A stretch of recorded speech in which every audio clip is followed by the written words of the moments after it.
بسم اللہ الرحمن الرحیم عن ابی یوسف عبداللہ ابن سلام رضی اللہ تعالیٰ عنہ قال سمعت رسول اللہ صلی اللہ علیہ وآلہ وسلم یقول یا ایھا الناس افشوا السلام واطعموا الطعام وصلوا الارحام وصلوا والناس نیام تدخلوا الجنۃ بسلام رواہ ترمذی وقال حدیث حسن صحیح۔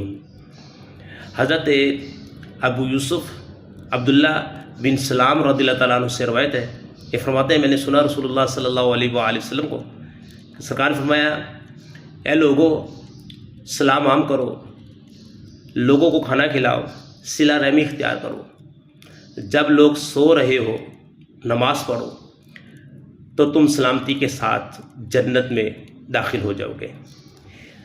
اس کو روایت کیا امام ترمذی نے، اور یہ ریاض الصالحین کے اندر بھی حدیث پاک ہے۔ اس حدیث پاک میں 4 باتیں بیان ہوئی ہیں کہ جن کی بجا آوری پر جنت میں سلامتی کے ساتھ داخلے کی خوشخبری دی گئی ہے۔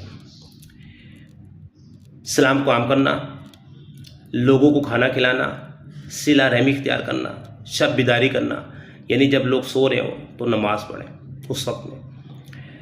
لوگوں کو کھانا کھلانے کے بارے میں حضرت سیدنا جابر رضی اللہ تعالیٰ عنہ سے روایت ہے، نبی پاک صلی اللہ علیہ وآلہ وسلم نے ارشاد فرمایا کہ اللہ کی رحمت کو واجب کرنے والے کاموں میں سے غریبوں کو کھانا کھلانا بھی ہے۔ اللہ پاک عمل کی توفیق عطا فرمائے۔